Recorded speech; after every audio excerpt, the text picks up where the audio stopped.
Warning: the following video examines themes of depression, suicide, and mental health. On the count of 3 is a masterpiece. Hey, how you doing? And welcome to the first official review in the new era of my channel. Today, we are talking about On the Count of 3, the directorial debut from Jerrod Carmichael. This is a film I was lucky enough to see at the 2021 Sundance Film Festival. At the time, the film was good, extremely well done. But not until a rewatch did I really realize what a masterpiece this film actually is. Not only is this a very brilliantly written film, but it's an extremely raw and real look at mental health, one that at times can be uncomfortable because of the truth involved. And I respect the hell out of that. The fearlessness used in this film is something I have not seen in such a long time.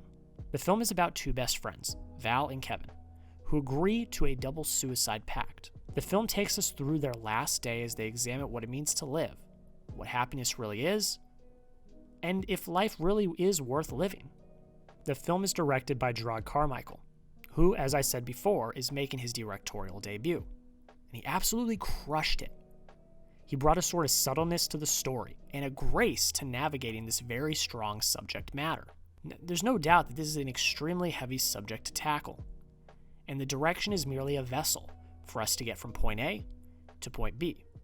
I really respect what Carmichael did with this film, and I look forward to seeing what he does next.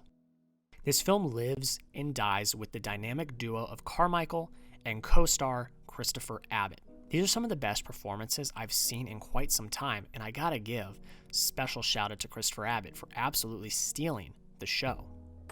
Oh, fuck. Both are raw and emotional, while also being quiet and nuanced. This film is a study of two men at rock bottom, trying to enjoy one last day in life. If those performances don't land, then the film doesn't succeed. Something I really adore about this film is the yin-yang type aspect of our two main characters. When we're introduced to Kevin, he is stuck in a mental institution, recovering from a failed suicide attempt just 3 days before. And as we learn, Kevin's been dealing with issues of mental health his entire life. When we meet Val, he seems to be in a relatively okay spot. He's close to proposing to his girlfriend, and he's just promoted at his job. As far as we know, based on very surface level information, he seems to be okay. But if you saw the characters based on the performances alone, you would be thinking very differently about their situations. Val is a more quiet and subtle character. He's finished with the world and wants to end it all. The respect for life is gone, and it shows. The thing that really resonates is the fact that you don't always know what someone is going through.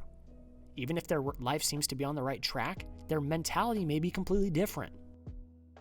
Kevin, on the other hand, is a loud and bombastic character who respects those tiny moments in life and realizes that in the end, he's just been given a really tough deal in life. This is another aspect that we can resonate with. No matter how somebody acts, you never know how they truly feel on the inside. In the end, Kevin is the one reasoning with Val instead of the other way around. But in the end, it's Kevin who meets his demise instead of Val. The story is beautiful in that way. It makes us empathize with both characters and get you so attached that at the end, the emotion hits at an all-time high when it's supposed to. This was an exploration of these two men's lives and the impact mental health, a broken system, and the actions of others can have on them. We see Kevin go from wanting to cling to life to meeting his demise, while Val goes from wanting to end his life at any moment to needing to be in this world to support his child. A really interesting mirror effect that we see from start to finish is one of the aspects of the writing that I will continue to praise the most. Our characters start on two ends of the board and replace each other by the end. No matter how you slice it, this film is about mental health, but it's so much more layered than that. I think one of the things I love so much about On the Count of 3 is that it's not a film to help end the problem of mental health in America. But for Carmichael, he hopes it can add meaningful questions to the conversation. I'm not here to give answers, just bring my own questions, Carmichael said in an interview with the Washington Post. The truth of the matter is that no one piece of art is going to end the mental health crisis in the world. But the hope is that these pieces of art can effectively show that the problem is real and that it's everywhere. This film is a perfect exploration of mental health, while not trying to fix the issue on its own, but add very important questions and dialogue to the conversation. The most important thing I can say to end this all out: you never know what someone is going through. No matter how someone may act, you never truly know their mentality. Mental health in America and around the world is a crisis, and the only people that can fix it are us. Be kind to people. Support the people you love and the people you don't even know. Because in the end, you just never know what someone is going through. In conclusion, On the Count of Three is a masterclass of directing, writing, and acting. The direction from Carmichael is astounding. The performances from both Carmichael and Christopher Abbott are stunning, and the writing is extremely important. It's a look at mental health in a way that isn't trying to save the world, but make the world better, and add important dialogue to the ongoing struggle that so many people face every single day. In the end, I give On the Count of Three a 96 out of 100. And that is it, ladies and gentlemen. That is the end of this video. I really appreciate you guys taking the time to sit, watch, and learn and react to this film. I think it's a very important film that I think everyone should watch this year. It's one of the best films to come out this year from a technical aspect, but it's so much deeper than that. I think the story and the writing and the questions are the important thing to come out of this film. On the Count of Three is a film about mental health, like I covered in this film. And I think that the crisis of mental health in this country has gotten to a very, very dark place. You never know what someone's going through. But just know that if you are experiencing something, depression, anxiety, anything of that, you are loved. Someone loves you. Reach out and someone will talk to you. Please. I think if there's one thing to take away from this video is that you are not alone. Someone is here for you, and that if you should watch this film. It's a very hard film to watch at times. It tackles very, very triggering type content, but in the end, it poses new questions.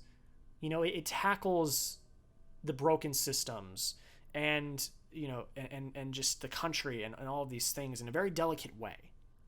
You know, like I said, in that Washington Post interview that Jerrod Carmichael did, you know, he doesn't want to bring the answers. He wants to add more questions and dialogue to the conversation. And I really resonated with that. I really respected that, because a film is not going to fix this.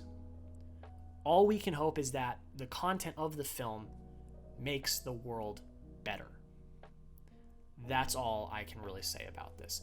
It is streaming right now. It's like $6 on Vudu. That's how much I paid for it. And it really is just an astounding piece of filmmaking. And I think you all should check it out. Let me know in the comments below, what did you think of the first full-on actual review I did on the channel? This was my first kind of review that I've done since the new era began. Is there anything you'd like me to change? Is there anything you'd like me to switch? I would really like to hear from you guys down below in the comments. And I want to thank you all so much for the support so far in the new era of my channel. We've had 3 videos come out. We have had the intro video where I talk about my hiatus. We had why I love movies and Doctor Strange and how the MCU has been tackling grief. And then this is video number 4 in this new era. We have a lot more great content coming down the road in the future, and I really sincerely do appreciate you guys taking the time to watch. Thank you all so much. Please watch this movie, and please, if you are struggling, you are not alone. I really want to hit that on the head. You are not alone. There are people here that love you and are here to help you. So please, if you need to talk to someone, talk to someone. That is pretty much it, guys. Thank you so much for watching. Have a rest of your day, and we'll see you in the next video.